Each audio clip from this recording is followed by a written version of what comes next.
பிசாசு எப்போ வந்து பேசுவான்னா, நீங்க எப்போ ஒரு மாதிரி ஃபீல் பண்றீங்களோ அப்பதான் வருவான்.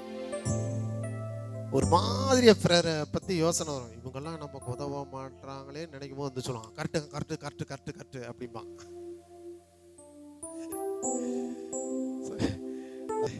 இவங்கெல்லாம் உதவ மாட்டாங்க, அதனாலதான் இது தெரிஞ்சுதான் தேவன் எனக்கு உதவும்படி பரிசுத்த ஆவியானவரை எனக்குள்ள வச்சிருக்காருன்னு ஓடி வந்து சொல்லுவான், உன்னால முடியாதுன்னு. ஆமாண்டா, என்னால முடியாதுடா, ஆனா என்ன பலப்படுத்துகிற இயேசு கிறிஸ்துனால எல்லாவற்றையும் செய்ய எனக்கு பேலன் உண்டு. பிசாசுக்கு எதிர்த்து நில்லுங்கள், அப்பொழுது அவன் உங்களை விட்டு ஓடி போவான். பிசாசுக்கு அப்படித்தான் எடுத்து நிக்கணும். ஆண்டவரேன்னு போய் முழங்கால் போட்டு, ஆண்டவரே இந்த பிசாசு போய் இப்படி சொல்றேன் ஆண்டவரே.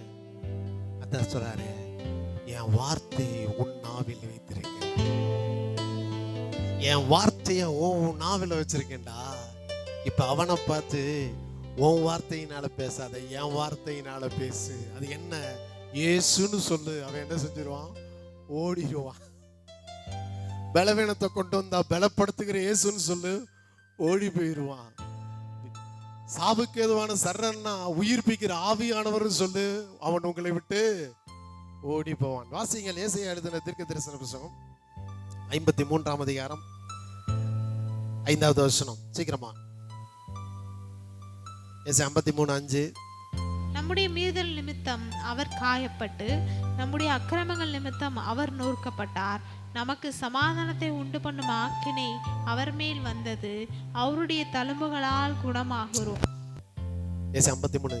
என் மீறுதல்கள் நிமித்தம் இயேசு காயங்களை ஏற்றுக்கொண்டார், என்னுடைய அக்கிரமங்கள் நிமித்தம் இயேசு கிறிஸ்து சிலுவையிலே நொறுக்கப்பட்டு இருக்கிறார்.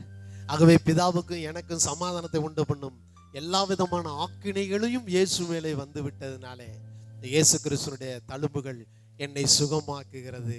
என்க சரீரத்தை வாழ வைக்கும்படி இயேசுனுடைய தழும்புகள் எனக்காக செயல்பட்டு கொண்டிருக்கிறது. ஏன் நான் தண்டிக்கப்படக்கூடாதுன்னா, 2000 வருஷத்துக்கு முன்னாடி இயேசு தண்டனை ஏற்றுக்கொண்டார். இந்த தண்டனை எனக்கு கிடையாது. எத்தனை பேர் ஆமென் சொன்னீங்களோ அவங்களுக்கெல்லாம் அப்படியே நடக்க போகுது. நீ செஞ்ச பாவம் தான் பாரு, அதுக்கு பிசாசு சொல்லுவான், பாருங்க அது வந்து நீ விதைச்சிட்ட, அது என்ன செய்ய போற, இப்ப அறுக்கிற. ஆமாயா, நான் விதைச்சேன், அதை நான் அறுக்க கூடாதுன்னு இயேசு என் சார்பில் சிலுவையில் அறுத்துட்டாரு. இயேசு எனக்காக சிலுவையில் விதைக்கப்பட்டதுனால அந்த விதைப்பின் மூலமாய் வரக்கூட ஆரோக்கியம், ஐஸ்வர்யம், எல்லா வித சுகத்தையும் இன்றைக்கு நான் அறுத்து அனுபவிக்க போகிறேன். டாக்டர் சொல்லலாம், ரிப்போர்ட்ஸ் சொல்லலாம். ரிப்போர்ட் வந்து உங்க சளியை எடுத்து, உங்க யூரின் எடுத்து, உங்க பிளட்டை எடுத்து அதுல இன்னும் இருக்குன்னு பார்த்து சொல்றாங்க.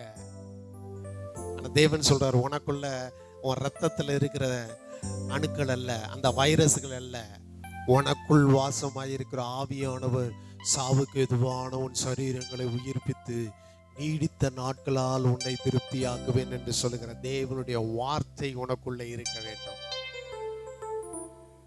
டாக்டர்ஸ் அறிக்கையை வச்சுக்கிட்டு புலம்பாதீங்க, டாக்டர் இப்படி சொல்லிட்டாரு.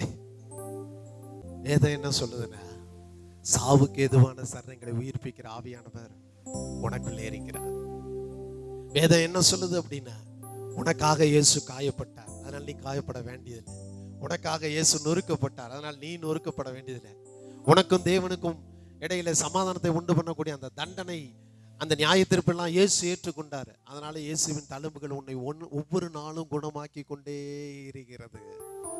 சொல்லுங்க, 120 வயதிலும் அந்த மோசேயினுடைய கண்கள் இருளடையவில்லை என்றால், பழைய ஏற்பாட்டு மோசேயினுடைய கண்களே இருளடையவில்லை என்றால், புதிய ஏற்பாட்டு இயேசுவின் பிள்ளையாக என்னுடைய கண்களும் இருள் அடைவது இல்லை. 100 மடங்கு அது வெளிச்சத்தை பார்க்கும். வார்த்தையினால் தான் மனுஷன் படைப்பான்னு இயேசு சொல்றாரு மத்தேயு 4. மனுஷன் அப்பத்தினால மாத்திரம் அல்ல, நீ சாப்பிடுற மருந்துனால அல்ல, குடிக்கிற டானிக்கினால அல்ல, தேவனுடைய வாயிலிருந்து புறப்படுகிற ஒவ்வொரு வார்த்தையும் உங்களை பிழைத்து எழுந்து நடமாட செய்யும்.